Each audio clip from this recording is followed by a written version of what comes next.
Last week we got 16 minutes of Terminus gameplay, and we also received a 40-minute to read blog post explaining all of the gameplay details for Black Ops 6 Zombies. It was an absolutely overwhelming amount of information. I posted a whole hour-long video going over it, but in this video I want to talk about further details that I didn't discuss in that video, because YouTubers of course got to play Terminus early for about 45 minutes, and whilst it doesn't give that good of an overview of the map, they learned some exclusive pieces of information that was not revealed in the blog post, and through other different channels we've also received more information about Black Ops 6 Zombies. So that's what I want to discuss in this video, basically everything that was not covered in that prior video. And after I'm done going over all of this information, I also want to break down that gameplay piece by piece, watching it as well as the gameplay trailer and the other trailers we've received. I'm just going to watch them and go through them, since I've never really done that since we've gotten the gameplay. I just went over everything that was revealed in the blog. So the first thing I want to mention is we're getting a super Easter egg for Black Ops 6 Zombies. So I think it's very likely that we're going to be getting a super Easter egg for this game, which, if you're unaware, a super Easter egg basically just means some kind of reward or something extra for doing all of the Easter eggs, the main quests in the game. And I assume, considering there's going to be a guided version which is going to release weeks after the hard versions of the Easter eggs release, then I'm guessing this would only be obtainable probably through doing the hard version, or maybe there's going to be a guided version of the super Easter egg as well if they do that, but the rewards might not be as substantial. Treyarch have also revealed that there's going to be different rewards for the Easter eggs in the game, the main quest. Terminus and Liberty Falls are both going to be having one for doing the quest many times over. So there's going to be specific rewards for doing certain things or doing things in certain amounts of time in these Easter eggs, so it's not just going to be a one and done deal, and this sounds amazing. They have also revealed that Terminus is going to have more side quests than any Zombies map ever released before. Now probably Shadows of Evil is the one that's had the most before, and this is amazing. I just hope that there's substantial rewards. This is something I said throughout Cold War Zombies. It doesn't matter if there's side quests, if they are tedious, there needs to be a good reward. I'm hoping that there's a good balance of Easter eggs, side Easter eggs that is. There's some that are really easy to do, and then if there are going to be some tedious ones, I hope they give you like a permanent reward. Now that we have gobbleguns and stuff like that, as well as augments, I wonder if maybe some of them are going to be specific rewards for doing side quests. But anyways, I've gone off in a bit of a tangent here. Regarding the super Easter egg itself, it was kind of hinted by Kevin Drew a while ago that we're getting a super Easter egg in this game, because Black Ops Cold War Zombies received in its year 2 a super Easter egg. It wasn't really a proper super Easter egg. Basically, you could get some rewards in the zoo section of Outbreak for a better loadout weapon and some other things for completing the Easter eggs, but there was no real step-by-step process you had to do, and that was it. Kevin Drew said that this was basically his swan song for the community, or Treyarch's swan song, the final update for the game to thank us, the fans, for enjoying it. But Lee Ross was kind of bragging a bit about how Infinite Warfare Zombies had the best super Easter egg ever, which it definitely did, and it rewarded you with so much. Pack-a-punch weapons in the mystery box, so many points, all of the perks straight away, whatever. It had so many different rewards, and it had a whole other boss fight you could do at the end and stuff like that. And Kevin Drew replied saying that they're going to be trying to do harder Easter eggs in Black Ops 6 Zombies, and they hope that they can not disappoint. And of course they've revealed that the Easter eggs in Black Ops 6 Zombies are going to be harder now, and in fact we had this phrase in the recent Terminus overview trailer, which I'll play for you now.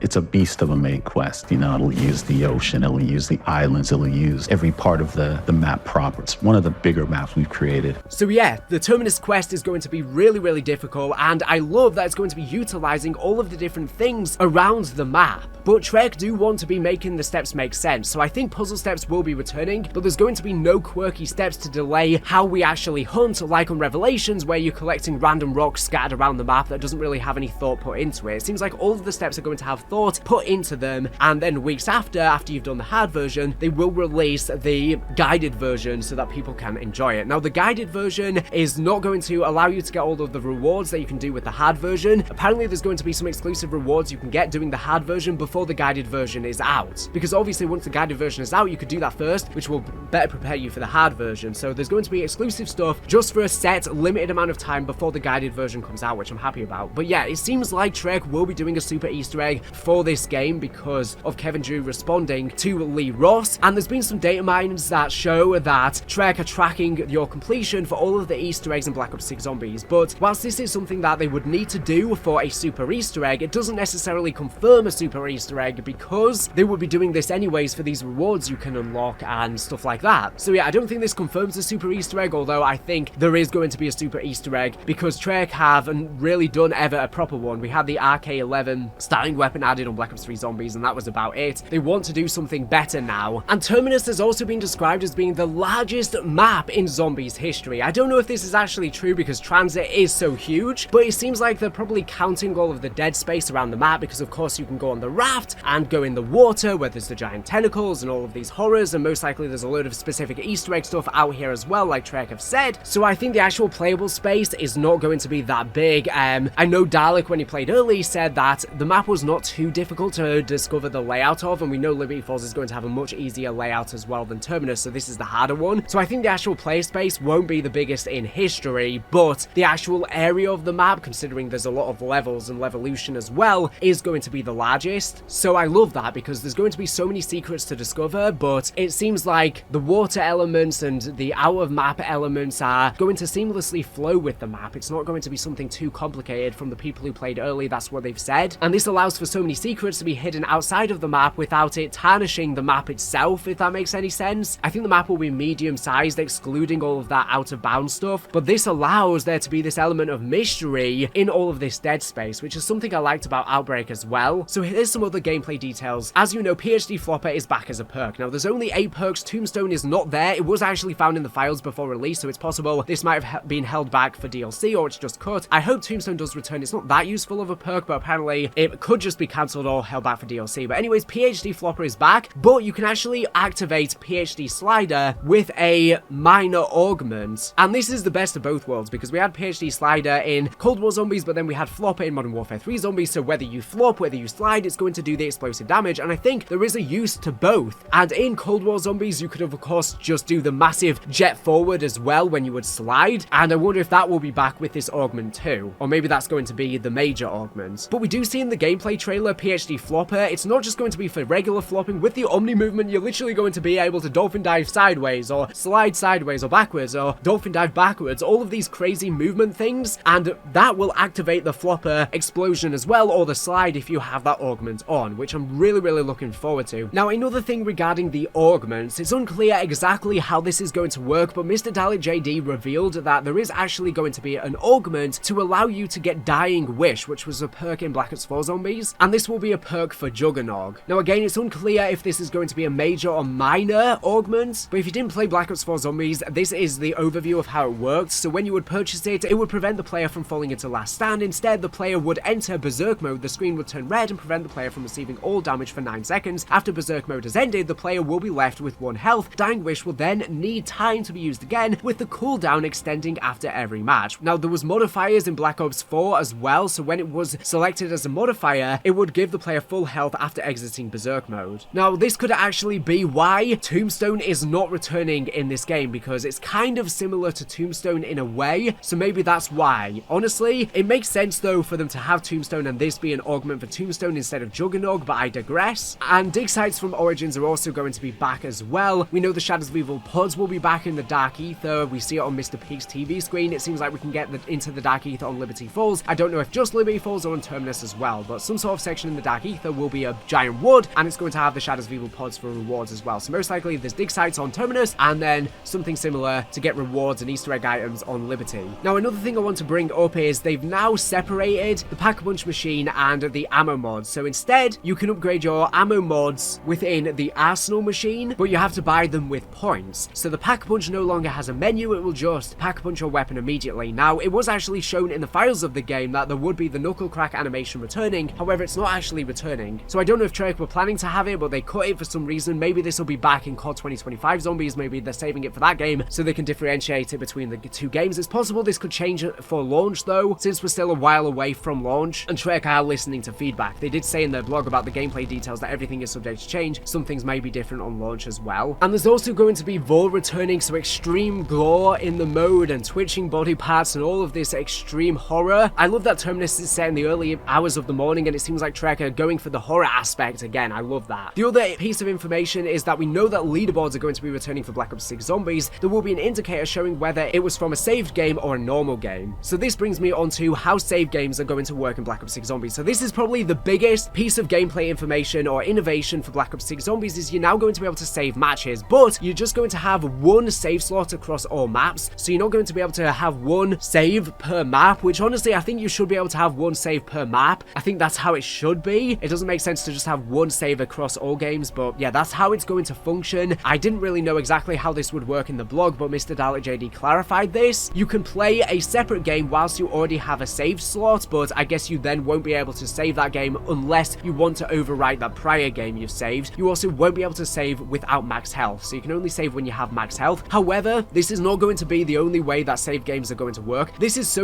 useful though. So if you disconnect from a multiplayer game, which happened a lot in Modern Warfare 3 Zombies, you will be able to rejoin in that game with everything you've had nice and easily. And also it seems like if you crash or disconnect on solo, it will also automatically save the recent point when you had full health, so you'll then be able to jump back into that game. So this basically solves the problem that I was really worried about prior to Black Ops 6 Zombies being announced or us learning the gameplay details, because as you know, Black Ops 6 is only going to be available online using texture streaming. Even if you play in the campaign or zombie solo, there's no offline play at all. This is really bad. If the servers ever go offline 10-15 years in the future, you're never going to be able to play the game again, unfortunately. So it's terrible for game preservation. But I was worried about lagging in solo, because this happened in Vanguard Zombies and Modern Warfare 3 Zombies, because they're now on dedicated servers. Even if you're playing on solo, there was lots of lag. I just hope they've improved this for Black Ops 6 Zombies, because I think it's going to be on dedicated servers again. However, the fact you're able to save games makes it a little bit better. So if you start to lag and you go down, it might save the prior game. I'm unsure how it works, but it just means that you're going to have to save the game regularly. We're unsure how we're actually going to be able to save. I hope it's just like one button you can press to save the game at any point. Actually, how I hope it works is it just saves the game automatically whenever you're at 100 health, or 200 if you've got Juggernaut. Full health is what I mean. Whenever you're at full health, it should just save the game automatically. That's how I think it should work, but I don't think this is actually how it works. It's a bit unclear right now. Personally, how I think it should work is there's two different ways. There's one which is automatic saving. You should be able to automatically save one match, which I guess is unanimous across all of the different maps and modes. But then I think you should also have an automatic save. So you have an automatic save and a manual save, and you can only have one slot for each. I think every time you're playing a game and you're on full health, it should automatically save that, so it's constantly saving all the time. So if you ever lag or disconnect or your game crashes, you're able to jump straight back into the game. I don't know if this is how it actually works. I don't think it is. So I hope Treyarch can respond to this feedback, but this is something that I think should happen. Now, the next big thing for gameplay is there's going to be game over outros added. So when you die, a small cutscene will play showing your character being killed by zombies. And I love that Treyarch are adding all of these dynamic environment things. We saw something similar in the past, but this is amazing. Now, as you know, we're getting new Pack-a-Punch camos on Terminus. It's unclear if they're going to be the same camos on Liberty Falls. I hope they're going to be different, but you are actually able to turn these camos off in the settings. Now, we've also received some clarification on how the HUD is going to work in Black Ops 6 Zombies. Now, as you know, a lot of people are annoyed right now because the HUD is basically just the same as Cold War Zombies or Modern Warfare 3 or whatever, and it's a very multiplayer styled HUD. Now, there are different presets you can choose. There's actually one preset where you can have no HUD at all. There's one that's inspired by Black Ops 3's HUD, but it's just positioning the things in the same positions as Black Ops 3's HUD. It doesn't actually look stylistic like Black Ops 3's, unfortunately. So I hope they respond to feedback on launch and they actually have a stylistic HUD to differentiate from multiplayer, Warzone, etc. by the time the game actually comes out, because surely it's not too big of an ask. I really hope they do that, but we've had some clarification on how it's going to work. Now, previously we thought we could remove or change the position of any part of the HUD. However, that's not going to be how it works. Basically, there's going to be a set number of different presets and you have to choose from one of them. So there are going to be presets that don't have a minimap, they don't have the XP pop-ups or the medals, but you aren't actually able to remove any specific thing at your own discretion. You're not able to position any specific thing anywhere on the HUD at your own discretion. You just basically have to choose from these presets, and I hope that it allows for more customizability on launch. So basically, we're all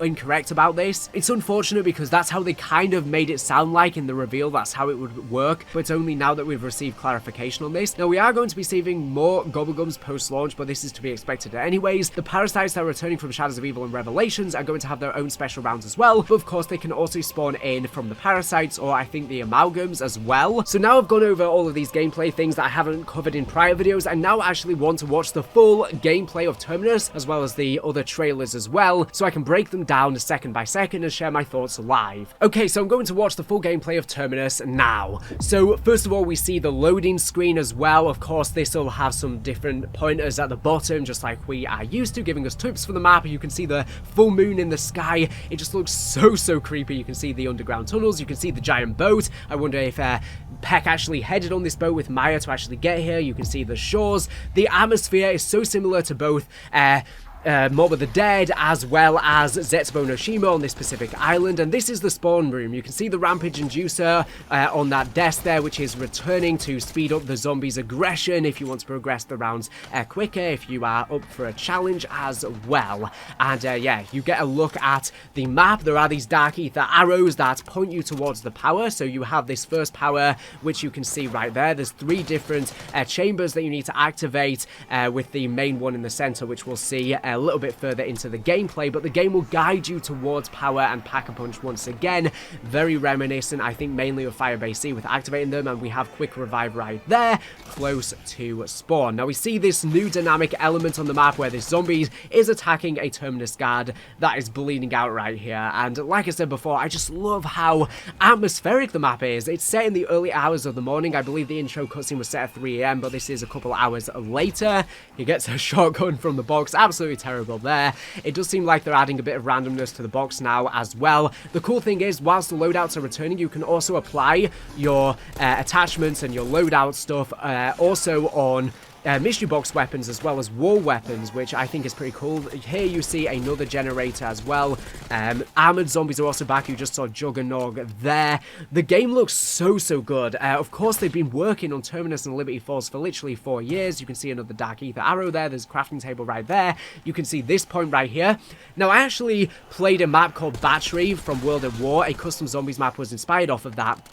And this area right here is so similar to it, and this map is actually a loose remake of that map. There you just saw Elemental Pop, another perk returning, which will just give you a random ammo mod, of course, every now and again. And yeah, I'm so excited to play this map. We see an ammo box right there. You can see the Dark Ether arrows. It seems like this map will be pretty easy to get around. You see the Ethereum grenade once again to open the doors, just like we had in Cold War Zombies. You see PhD Flopper on the side there. Of course, you can augment it with Slider as well. Here we see the new Mr. Pete's Gobblegum machine. Absolutely amazing that the Gobblegums are back, and you will just get them on random rounds for completing rounds. And yeah, I'm so happy. Now, they did turn off the announcer voice as well as the dialogue in this early gameplay, probably to not reveal storyline information. Here we see another dynamic element of the map where the zombies are, of course, just eating that guard right there. And here we see the main generator for power that we recently had information about. We know that this was created by Richtofen, or Richtofen had it created because he's actually breeding Ethereum crystals. So it seems like all of these zombies, which are literally alive in these chambers, I love the dynamic elements. They jump out. I love how there's just all these dynamic elements. Now, it seems like whilst they're attacking the generator, they have purple eyes. I don't think this necessarily means anything about who's controlling them. It most likely just means that it's localized control. I don't think it means anyone in particular is controlling the zombies. I do think Samantha Maxis is most likely controlling the zombies now she's back in the Dark Ether. But yeah, we have these purple zombies that are specifically for the generators. I don't think that, again, it's indicating who is controlling the zombies here. But yeah, I'm so excited for this map. We see salvages returning. You see the new spiders as well, which are so creepy. And I love that the spiders are back from Zetsubo no Shima. With Kevin Drew working on this map, he directed Zetsubo no Shima, which I personally think is a very underrated map. But yeah, it's crazy. Here we see a new fat zombie as well that has a bit more health. And we got a little bit of a backstory of that as well within some gameplay, which we will show later on in this video. Here we see one of these platforms as well, where you can actually get Pack-a-Punch, and like I said, there's no knuckle crack animation, unfortunately. You just pick it up right there. And here we see the Pack-a-Punch camo, the green one, although you can get it in different colors. You can turn it off as well if you don't want it. I love that there's all of these zombies in chambers. It really reminds me of Tag to Toten, or the early days of the zombie story when Richtofen was trying to clone Ultimus, and well, he did clone Ultimus. They're literally clones. They're not even really the originals, I guess. It really reminds me of those early days. I guess Richtofen will always be Richtofen. He's always up to similar stuff, and he's cloning all these people once again and breeding zombies. Again, it's unclear what his goal is with Project Janus right now, but maybe it has something to do with his son, cloning his son. But yeah, we saw another spider just then as well. And From people who have played early, they do say that the Pack-a-Punch level 1, since you can do up to level 3 once again, isn't that great up until like round 15. Of course, because there's no HUD, I can't even see what round they are on. I know they get hit a lot in this gameplay, so it's possible they just had God mode on to record the gameplay easier. Of course, I like that they gave us this look with no HUD as well. I'm guessing they thought people would be complaining about the HUD. And here we see the Parasite back again from Shadows of Evil, but they look even creepier now. It literally has a head that's alive and moving on it. It's definitely a weird concoction of the Dark Ether. Of course, with everything being sent in the Dark Ether on Tag Deterrent, it makes sense for them to return. Here we see the raft that you can go on to traverse the map. There's a nuke there. Again, there's no announcer voice, so I suspect Samantha's going to be in control, because it does say Sam Trials on the Trials machine, so she may be contacting us through the Trials machine, similar to Zykov before, giving us challenges. But I think we see that later on in the gameplay. We see Maya join us on the boat, and yeah, look how cool this map looks. They have really upped up the ante with the atmosphere. They've really heard the complaints of Cold War Zombies, them just kind of being baseless facilities with not much going on. You can see all of the fog. The atmosphere is so good. I'm so glad that this is back in Zombies now. And here we see the Kraken that can attack you in the water. You can come out in the water as well. Without being on the boat, but you'll likely just die pretty quickly due to these Krakens and other probably weird bosses and enemies that are within the water. But we'll definitely need to go out here for many Easter egg items. Maybe we'll need to swim out here as well for specific Easter egg items. And then we see on this boat here, which really reminds me of Shipment from Modern Warfare.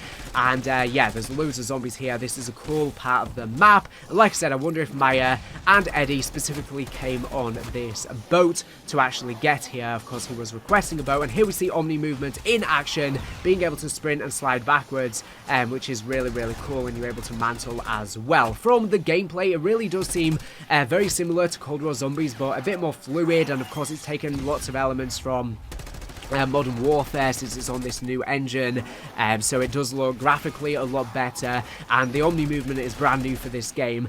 Tac Sprinter's of course back, so it will feel, I guess, somewhat similar to Vanguard and Modern Warfare 3 Zombies in that way. And then we see the ray gun. The ray gun is of course back and will be there at launch. We also saw the armor buy station on the wall in the background just there. Then we see the mystery box right there, which is a blue light. I think the lighting kind of makes it look a little bit purple, but it is blue. Then we come over to this island. So there's going to be different islands outside of Terminus that you can explore and go up to. This map really is huge. I like that it's really utilizing all this all the engine has to offer. Apparently Treyarch said that now that they're doing the texture streaming, it allows them to have more zombies and more area on the map, because it's not having to be loaded up by the hardware, although this does of course have issues like lag, like I mentioned before. At the same time, it allows them to do bigger stuff. So this really reminds me of Zetsubo no Shima here, definitely. And honestly, I think this map would even be good for an Outbreak experience, because it is so large, and I can definitely imagine parachuting down onto these different islands. And I wonder if some of these little small islands could come as multiplayer experiences as well. Maybe not Terminus specifically. I know there is going to be one island in multiplayer that was leaked that is going to be... And here you see the head moving on the ground. You just saw that for a split second, which is really cool. I like how that's working. But bringing it back to what I was talking, there is going to be a multiplayer map set out in the ocean on an island, a small island, and I'm wondering if it's one of these ones outside of Terminus, considering Liberty Falls also has a multiplayer map as well, so we might be getting something like that. Similarly, whilst Treyarch have said that none of the zombies maps in this game are going to be taken from the campaign, it doesn't rule out for us to get similar kind of sections in the campaign or multiplayer. I guess maybe they're not one-to-one remakes or anything like that, but they might be set in and around the same area. But nevertheless, the zombies experiences would have been developed first, because they've literally been concocted 4 years ago, and maybe the multiplayer developers decided to take from zombies and not the other way around. Here we see this AA cannon.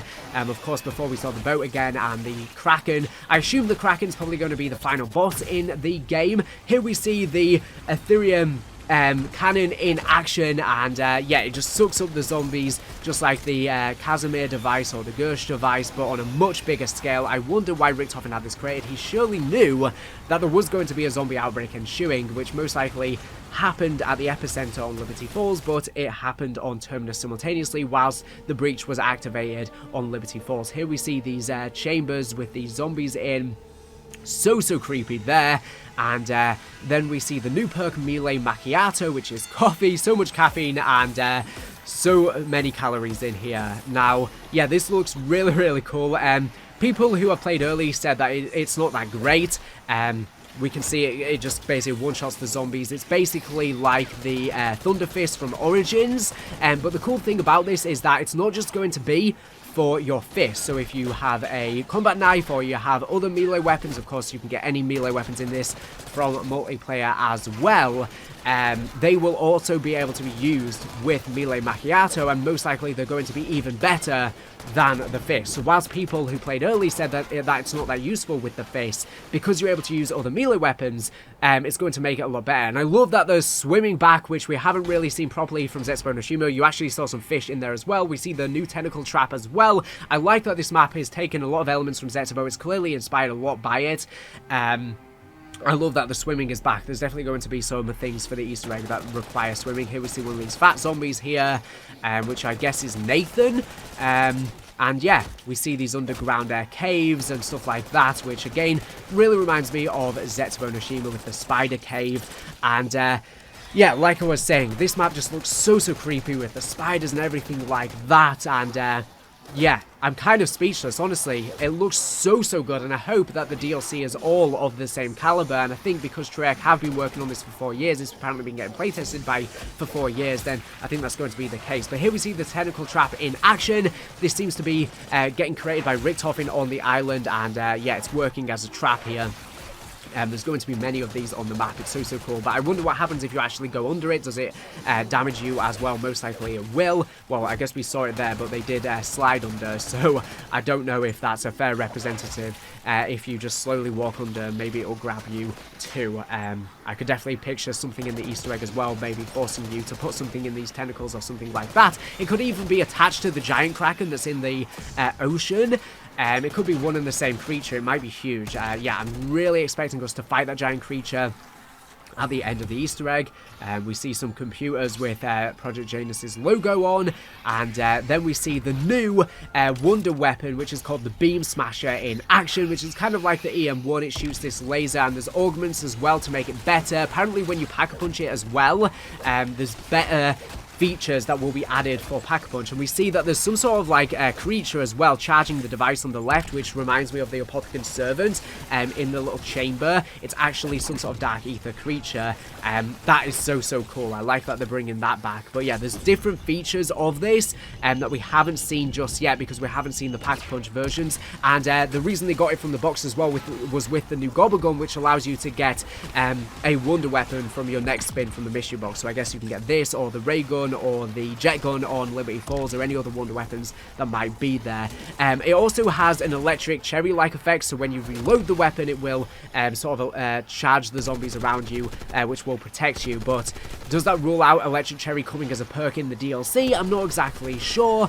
We will have to wait and see. Here we see the new zombie type, which is an amalgam, kind of like Order. It's a mixture of loads of different zombies. It's very similar to the mimics as well, because it can actually draw you in, and it can grab you. So it's basically a new version of the mimic, but an even creepier and bigger version, with loads of heads sticking out, and it has a giant mouth in the center. Loads of different people have been merged together into this. It looks so creepy, but yeah, it's very similar to the mimic, just on a bigger scale, like I said. And yeah, that's a look at that there. And we do know that the spiders can also spawn out of them as well. And we also have the vermin creatures as well, which I don't think we've seen yet. The vermin being the spider things as well. Now we see this platform here where you can Pack-a-Punch that you have to actually call in, it seems. So I guess that is creating a bit of the risk versus reward thing with the knuckle crack animation. I wonder, here we see the sideways running in action. Apparently people who have described this resemble this area very similar to the D-Machine power room as well, where there is the cyclotron where you can mantle easily over all of these different things, which was a really cool thing that they introduced into Cold War Zombies to not limit your play space. Here we see the backwards running again. We've jumped back over to the shore. And here we see the swimming in action. There's lots of seaweed, and I just wonder what sort of horrors lie here, because Treyarch did advise in their blog post to not swim out here, because there are horrors. God knows what is living out here. But then we see this this other island again, and yeah, I like that as well. They've given so many different unique designs to all of the zombies. We see ones that look similar to the zombies, the villagers on Shangri-La.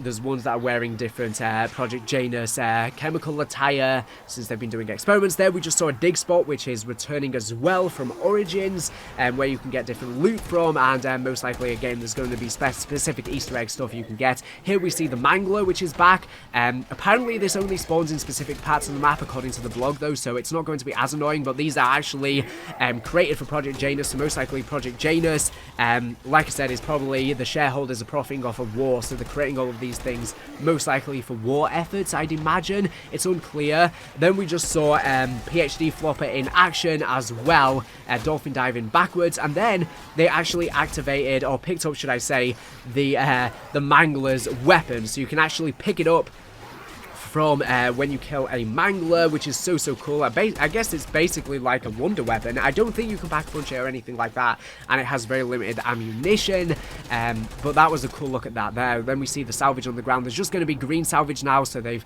stripped it back so there's not green and rare. And then we see the new score streak you can get from a crafting table called Mutant Injection, which will actually turn you into a Mangler itself. You can use its blade, and you can also use its cannon. So cool. I forgot what the blade is called, the one that we have on Ascension and Garod Krovi. I've forgotten the name for some weird reason. But yeah, I wonder why Richtofen created this mutant injection. Again, it's probably for war efforts. It's unclear what the uber rich shareholders in Project Janus actually want Project Janus for. Most likely it is just for money, though, because we know that Richtofen didn't want to use the gateway, Valentina's gateway on Maladatoan, because it would cause the total destruction of their world, and he sent a note to the shareholders saying, if the world's destroyed, of course that's going to cause you to lose money. So that's basically all they seem to care about, and that's all of the gameplay there. What do you think of that? I'm going to now jump into the gameplay trailer of Terminus and break down that. But yeah, it seems like lots of different war efforts and machinery, such as the mutant injections and the Mangler, and the Manglers created for Project Janus specifically have been created. So why exactly the board of directors want all of this stuff to be created? Again, it's a bit unclear. How did Richtofen even infiltrate the CIA to become a high-up official, even though he was apparently wanted by the CIA? That is all a bit unclear right now. Now let's take a look at the Terminus gameplay trailer right here. So first we get a big overview of the map. We can see the cannon on the left, and there's a satellite on top. We get the beautiful logo. Then we see the power button. This is just a clip from the intro cutscene where Maya lets them all free with Dr. Peck, and she wants to rescue her brother, of course, which will be the main premise of the Easter egg. All of them are going to be working together, but Peck is just going to be trying to locate the location of Richtofen whilst we are playing. Then we see the jail cell and stuff, which is the spawn. We see the dolphin diving sideways, which we saw in the gameplay. Tons of zombies here. We see, of course, the tentacle trap once again. So cool. That sucks them up. The return of round-based zombies. All of the DLC is going to be round-based. We see this cannon once again. I'm so hyped for this map. Then we see the generator room, the final one to turn on for power, with all of these chambers where Richtofen's been doing experiments, and he's been experimenting, of course, on the Rec Room head specifically, and I guess Maya's brother as well. Then we see that mutant zombie moving on the table, and then we see the mutant injection to turn you into a Mangler. A lot of stuff that we've seen in the gameplay that we just watched. I'm not going to be diving too deep into this. Like I said, this is kind of not really my initial reaction, of course, because I've seen them before. You can literally dolphin dive into the water. How fun does this look? Then we see, of course, them using the boat over to the island like we saw the gameplay of. We see the dolphin diving with PhD Flopper, and we see the new field upgrade right there, which again kind of just works like the Gersh device. We see the new wonder weapon.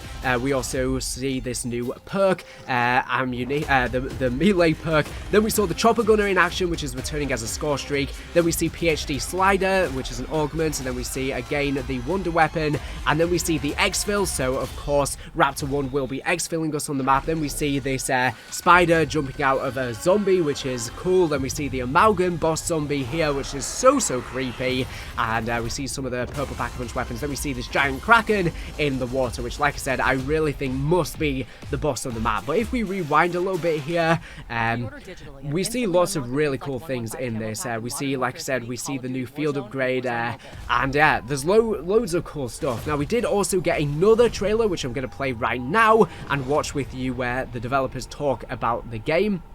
But this one, since they're actually talking, I kind of need to actually listen to it. Terminus is one of our biggest round-based maps we've ever made. So yeah, huge map to discover and really explore. So beautiful. There's some new gameplay snippets here. Treyarch Studios itself looks beautiful.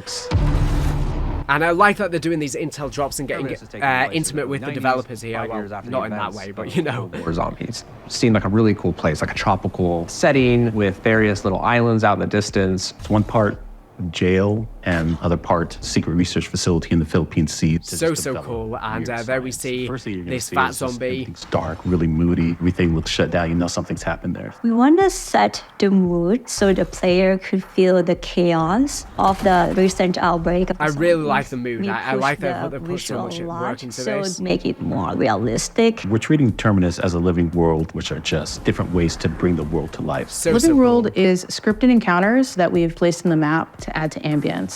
We have these tubes that have zombies inside of them. And when the player walks by them, it'll trigger the escape sequence for them. It'll be very scary and shocking. Give that feeling of, wow, this is a world that's existed prior to the player coming in. Zombies have been attacking everything everywhere. So as you move into these spaces, we're really telling that story. It's great that they're adding more of these story elements into the live gameplay as you are playing, which I think was really absent from and come and attack you. The zombies, they're going to range from scientists to security, experiments. Every time you enter a new space, you don't know exactly what to expect. A zombie head pops out as a vermin, and then it eventually gestates and then becomes a parasite. The tentacle trap. So yeah, the zombies can literally change, at least the bosses, and the tentacle trap is so cool. They're placed over doorways. It drops down and eats up all the zombies that pass through. It's a beast of a main quest. You know, it'll use the ocean, it'll use the islands, it'll use every part of the map proper. It's one of the bigger maps we've created. So looking forward to the Easter egg. That sounds so amazing. They're going to be much harder now, and it's going to be utilizing all of the play space. You can go drive a boat anywhere on the entire map. So we'll probably definitely be fighting the boss, I assume, in the water, since there's so much play space out there. It's like so exciting. And true zombies maybe even on the boat. Anywhere for very long. This kraken might foreshadow to something bigger that you might encounter. So yeah, he foreshadows something bigger. So I assume that this kraken is going to be like some sort of boss. And then we see X-filling there, and the cannon. We might actually use the cannon to fight the kraken if we do it at the end of the Easter egg. But yeah, that was very cool there. Now there's a few different new gameplay snippets that we see there. We do see an unnamed character, which we think might actually be Richtofen. Maybe it's Maya's brother. It could also just be a placeholder on the TACCOM. And yeah, there's not really too much crazy going on there. But that's pretty much been an overview of Black Ops 6 Zombies, getting the game right here. So hopefully you are looking forward to that. Lots of more videos coming on the channel. Of course, we have the final Modern Warfare 3 Zombies cutscene next week, which I'll be breaking down and everything like that. So much to look forward to in the coming days and weeks. But without further ado, thank you for watching the video. Make sure to subscribe if you're not here for the latest and greatest Call of Duty news information. So anyways, thank you for watching, and bye.